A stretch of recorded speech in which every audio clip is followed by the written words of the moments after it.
Everybody, welcome to Jacob's Quest, and today I've just finished watching episode 3 of Loki. Obviously a full spoiler review, so if you've not watched the episode yet, then go do that first. So this episode, it's pretty interesting because this is a 6-episode series, so we have now reached the midpoint, and this definitely felt like where the pacing of the show gives you that rest before we reach the finale. You know, like every movie or show always has like this short resting point before we like reach the actual climax of the series.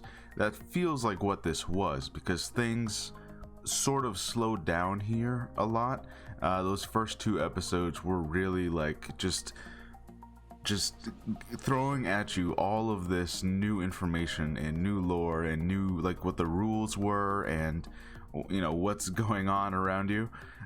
This one, while we did learn some new things, this one was definitely more of a character building. Let's let these 2 people talk and get to know this new Loki variant that we met last episode.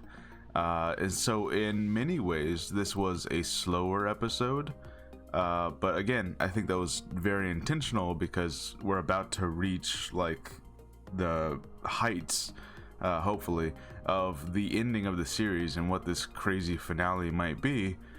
So this felt like deliberately like, all right, we're gonna slow down, let you get to like care about this new Loki a little bit, and kind of learn like where our Loki is, like in his headspace, and then we're gonna like get to the finale, you know. So I think this was very intentional. So it's not, I'm not putting this as like a negative that it was a slower episode, because again, I think they were just trying to build the character and try to like, all right, we're gonna set up the pacing here, which is fine, you know. I obviously we have to wait another week to get probably, you know, more answers as to for all of our questions, but we got at least a couple of answers. So let's go ahead and break down the plot here.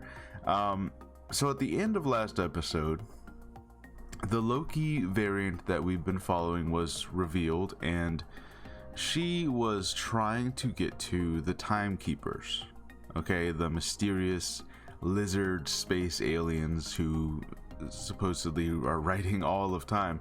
Now, what was she gonna do when she got there? Was she gonna try and kill him? It's not entirely clear, but it turns out the way that she got answers from the TVA agent that she kidnapped was that she projected an illusion in her mind of them just being best friends, sitting at a bar, talking casually, and it was like modern day. And then she's just casually like, oh, hey, by the way, where are the timekeepers at?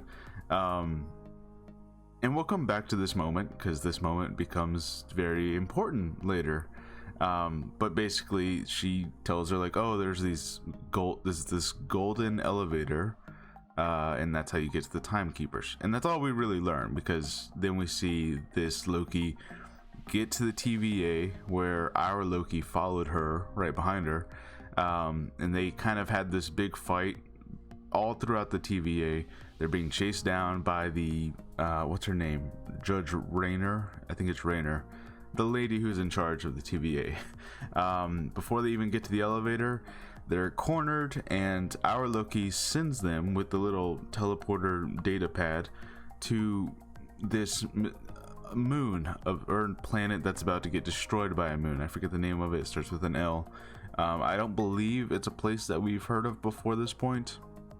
I know during the trailer some people thought maybe it was the place where the Soul Stone was kept. It does sort of have like the similar color scheme to that planet. You know, it's this very dark bluish, you know, gray skies planet.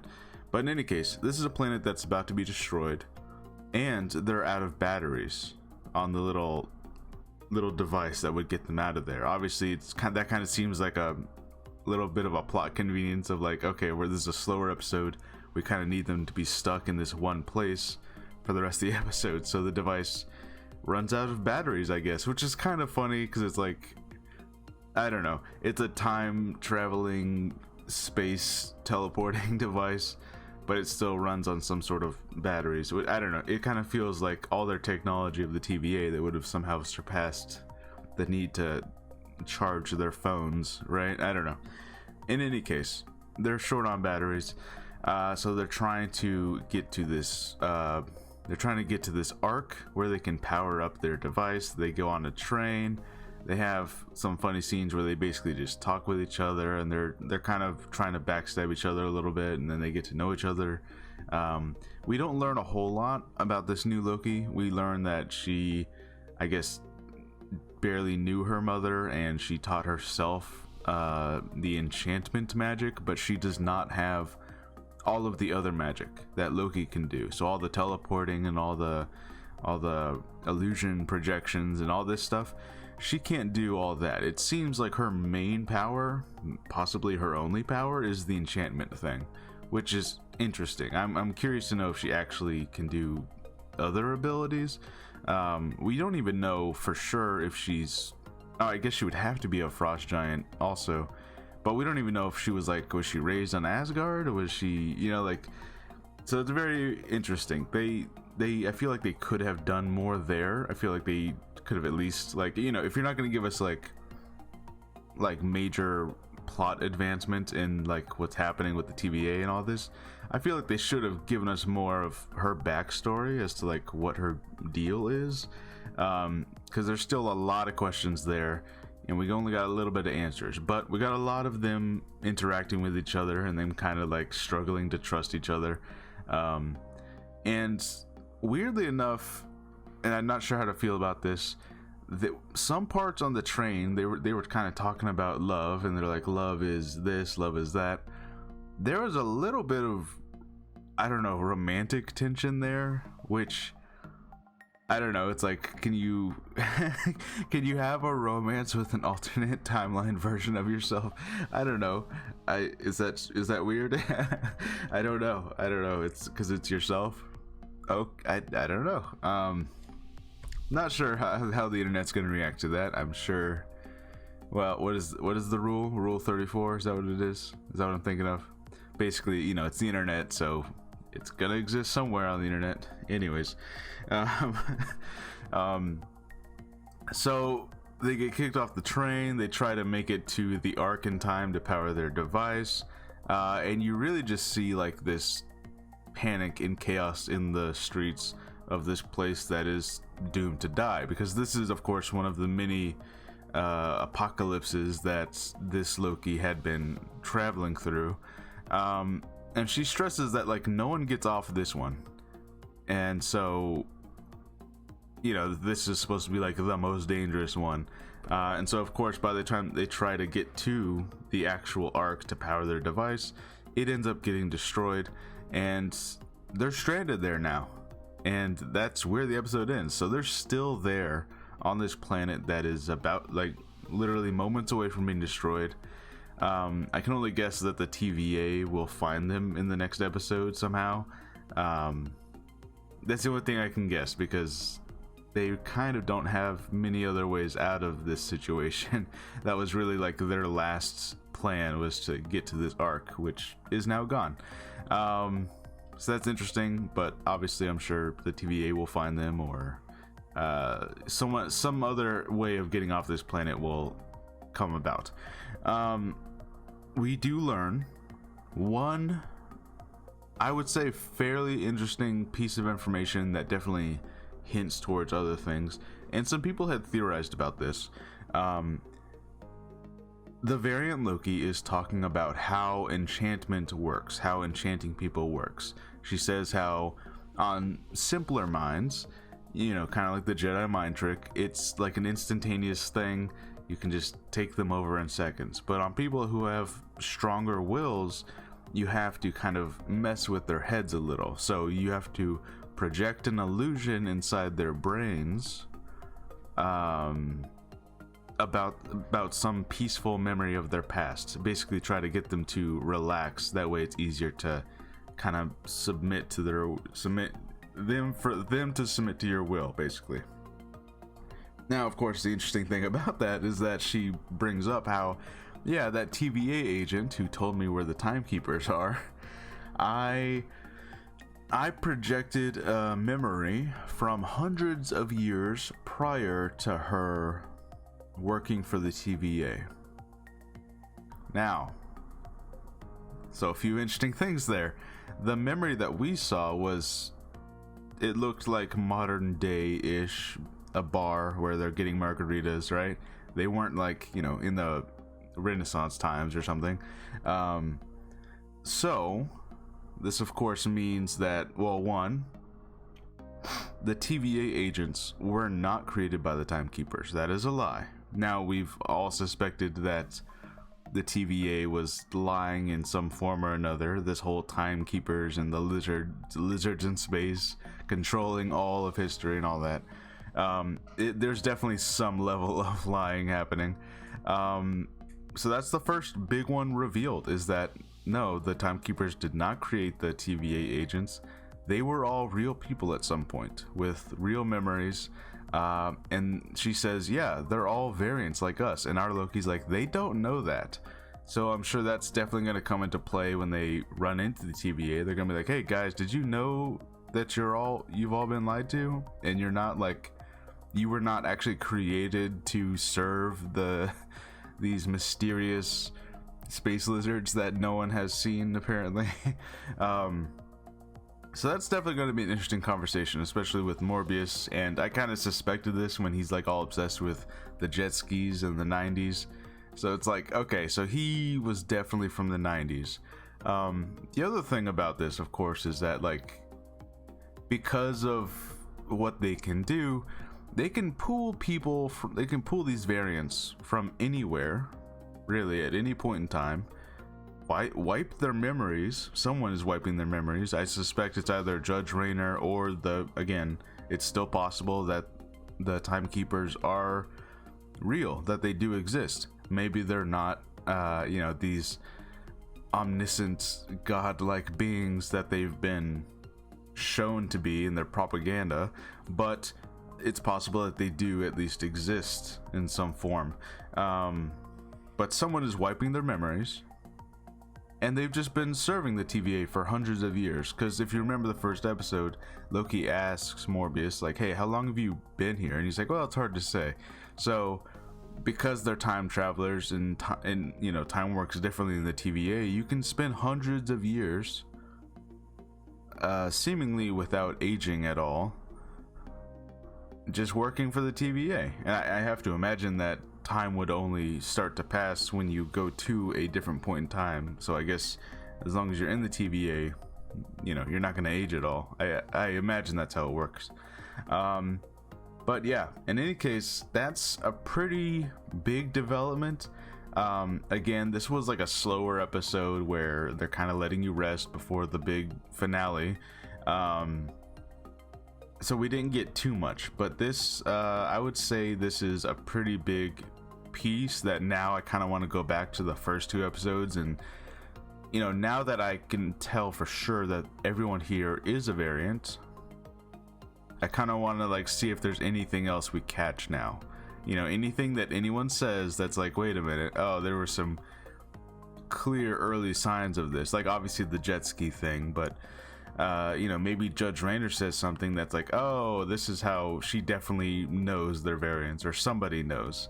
So that's interesting. That's very interesting. The other question I have then, if this is the case, if everyone's a variant, why is the TVA seemingly, when they find a nexus point is created, and so you have a variant that they go and arrest, it seems that at least I got the impression that they pretty much just kill them anyways. They have like this whole hearing in front of the judge and all this. It would seem that they just kill them, right? Because they're like, are you guilty of creating an alternate timeline and all this, which of course anyone who's brought before this judge would be guilty. I don't know why that's even a question. So then it's like, why are they killing them? Why not just erase their minds and make them more TVA agents. You know, so that's another interesting thing about it, is that, like, you know, we saw them disintegrate that one guy who didn't grab a ticket, right? So it's like, why kill them? You know, like, they were about to kill our Loki. It's like, could you not wipe his memory and make him a TVA agent? I mean, they kind of like had to convince him to work for them. Maybe their mind wiping technology would not have worked on him. I don't know. There's a lot of questions now, because if they're all variants, why would you not just keep creating more TVA agents, right? They seem to have unlimited resources and unlimited power, so like, yeah, you just keep creating more, wouldn't you? I don't know. So now I have a few more questions. You know, like, why, you know, you disintegrate the other timelines? Like, sure, I guess that's your job now, but if none of you know your variants, I mean, maybe that's why. Maybe that's just to keep it simple. It's like, you know, they don't capture variants and then turn them into more agents because none of them are aware that that's how it happened. Which then is like, okay, so did the timekeepers or whoever's behind this just gather a few hundred people, do it one time, and then has never done it since? And there's never, like, there hasn't been any new TVA agents since that initial creation? I mean, I guess that would make sense also, because then it's like, okay, that's why they all think that they were created at the same time and by the timekeepers. I don't know. There's a lot of like questions now that like I really sit down and think about this. So yeah, I definitely want to go watch those first 2 episodes again, because I want to see how much this matches, you know. But in any case, yeah, that's pretty much all that happens this episode. And you know, I will say, I can understand if people are like a little disappointed, because I believe this is the shortest episode so far, and it's kind of the slowest, and it's definitely, this was like a character building one, you know. This was like, and it also gave me the impression that Lady Loki is here to stay, you know, like the fact that they kind of invested this whole episode trying to, you know, not know her backstory, but at least like kind of like talk with her and give her a lot of screen time, and, you know, just have all these discussions about, like, you know, love and all this stuff. It kind of gives out the impression that she's gonna survive this show. You know, it doesn't seem like she's this ultimate villain who's gonna end up getting killed, which, you know, also, that was another thing people theorized, is that, like, yeah, Lady Loki's definitely not the actual villain of the show. There's definitely, like, you know, someone, whoever's doing this, Judge Rayner, the keepers, someone is the real villain. And we'll find out. A lot of people think that Kang the Conqueror is gonna show up. We know he's gonna show up in Ant-Man, the Quantumania. So we'll find, you know, we'll see about that. Some people say that one of the timekeepers looks like Kang the Conqueror, which it's possible, yeah. So yeah, we'll see what happens. In any case, let me know what you guys thought about this episode. I can imagine there's gonna be a segment of people who are pretty disappointed because we didn't get all the answers that we've gotten in those first 2 episodes. This was definitely a, you know, here's a little bit of answers, but mostly this is just about like letting these characters kind of breathe for a second, which I think in the long run is the smart move. But I think in the short term, until we get to like the last 2 episodes, you know, everyone's gonna be like, oh, I gotta wait a whole other week before I get more answers. So I can understand that if people are a little bit disappointed. Yeah, let me know what you guys think, and I'll see you guys on the next episode. Bye.